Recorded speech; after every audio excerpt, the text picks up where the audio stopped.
Of course, that is the main event, Plessis versus Adesanya. Co-main event, Kai Kara-France versus Steve Erceg. Mateusz Gamrot versus Dan Hooker. Give me all your money for that fight right now. That is worth the price of admission. Tai Tuivasa versus Jairzinho Rozenstruik and Li Jingliang against Carlos Prates. That is an excellent main card here for UFC 305. But, Michael, for those who don't know about the champ, Dricus du Plessis, what is his fighting style like?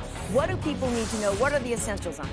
You know, it doesn't look technical, but there is definitely a method to his madness. He talked about it in the fight against Robert Whittaker, where they're game planning for these stance changes. A lot of these things that he does that a lot of people could, maybe for lack of better words, say they're sloppy.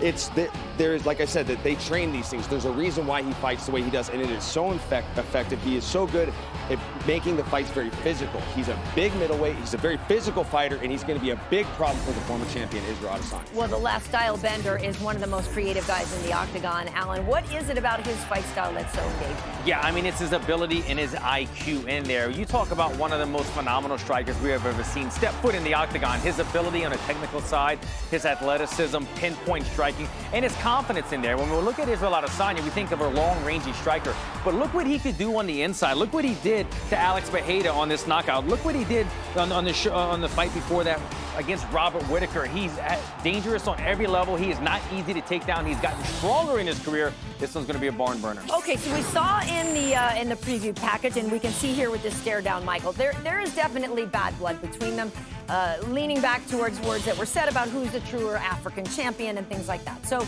how does the bad blood affect this fight? How much emotion might we be dealing with? How could the emotion either help or hurt?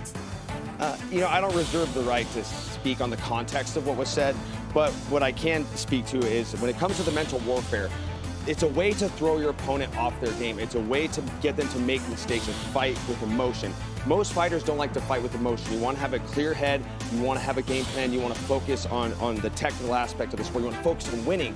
But when your emotion gets involved and you start headhunting and you're looking for knockouts and you start to get out of position, you start to wind up a little more, you start to load up, you start to make it easier for your opponent to make reads. So their mental warfare really is the thing that sports psychologists say is a good thing as a competitor. Get in your opponent's head to throw them off their game, make them more predictable. But I'm just not sure if either of these guys can be, I should say, mentally fractured. I think both of these guys are very mentally strong, but we'll see. I mean, we still got to go through fight week. We still got to go through these guys running into each other at the hotel. I'm sure we're going to get a lot more of that bad blood. Yeah, I mean, embedded next week is going to be crazy to see the tension in the room when these two guys get to with one another. But we're talking about the bad blood between these two right now. And when I look at this bad blood and the emotions going into it, I have to think, who's got more at stake? And in my opinion, it's Israel Adesanya. This is the guy that not only needs to reclaim the title, but look what he just went through.